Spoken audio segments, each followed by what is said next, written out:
And I am telling him, go and look at the source of Kenya national revenue, the income of Kenya government. You cannot overtax the Kenyans. Use the output method, expenditure method, and consumption method, so that you can make Kenya feel well when they are using the money. But if you overtax them, you are just ruthless.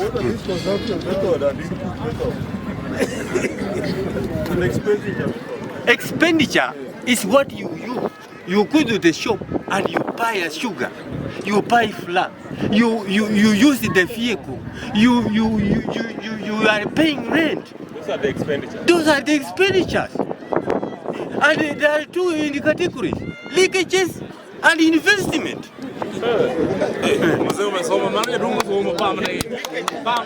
Those are the two categories: leakages and investment. And they must correspond. They must concur. And if they cannot concur, then you will come with a ruthless method, which you are ruthlessly overtaxing Kenyans. And they are crying. Look at these faces now here. Nobody is happy. Because when you give him 1,000, it cannot even help him. So that was my point, man, number one. If the government and the future coming government don't rely on taxes, rely on the output method, consumption method, expenditure method. That was Emilio's Mwai Kibaki used in that the regime of Mwai Kibaki, where people were very happy. People were very happy. When you have 200 during Mwai Kibaki, 1 week 200 in your pocket, but now 1,000. It cannot, even if you cannot finish your 1,000 in 1 week. One correction. Yes. Correct me. Instead of input, instead of output, use input. I am saying output. So instead of output, use input. Input, there's nothing like input in commerce. There's nothing like that. Output method, consumption method, and expenditure. That is commerce. I have finished that topic. So I am educating somebody who is sitting near President William Ruto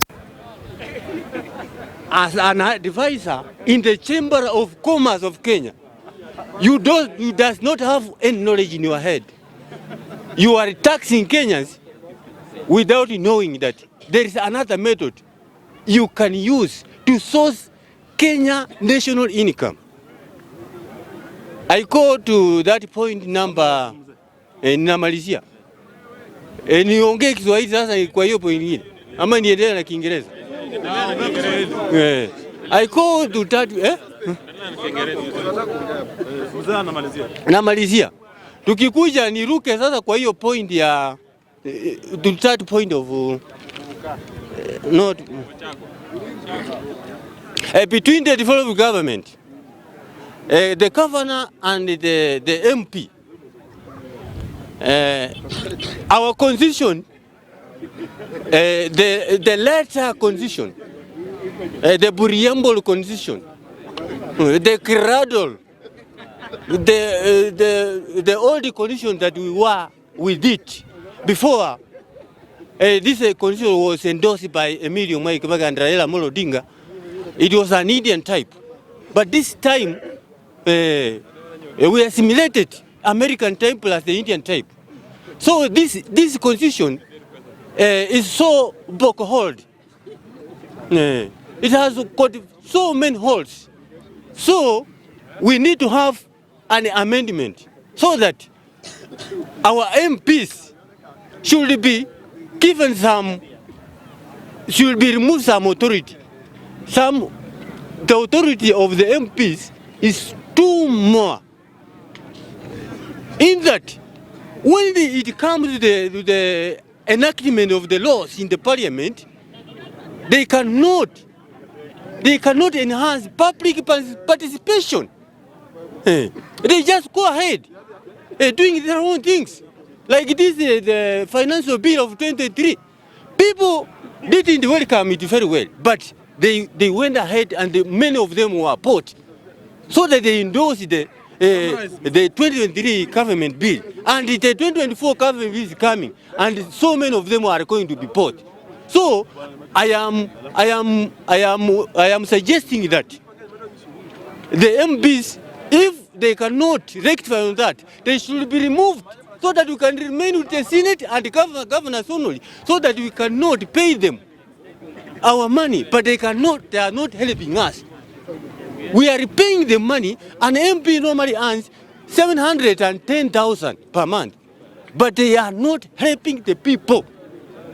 When they go to parliament, they just pass the bills without consulting common Mwananchi.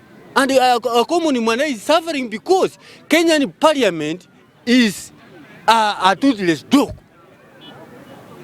Kenyan parliament is a toothless dog. It cannot bite. When a biting dog says, Mr. Speaker, please, I'm summary. Use your 2 seconds. I have finished that. So the MPs, if they cannot rectify on that, we must remain with the governor, because the governor is a representative of the county. But if the MP is not performing well, why should he be there? Point number 3, it is wacha nimalize sasa. Sasa zika. Wacha sasa ni summarize tu. Ni summarize tu sasa in general. Kachagwa akienda Bungoma akaribishwe. Kachagwa akienda Bungoma akaribishwe kwa sababu ni deputy president, ako kwa katiba, atawachwa kukaribisha huko kama ameritaya. Kachagwa ni deputy president wa Kenya yote.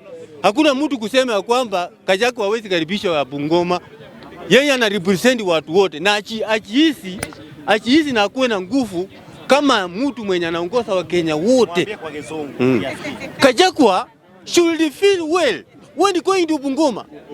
He is a leader of Kenyan government and Kenyan people as a whole. He should not fear anybody. When you go into Bungoma, you go there as a leader of Kenya, not as Kachagwa. Malizia lafu. Seti. Yale karatasi. Habari yenu Afrika. Nyumbani ndio umeishi sana.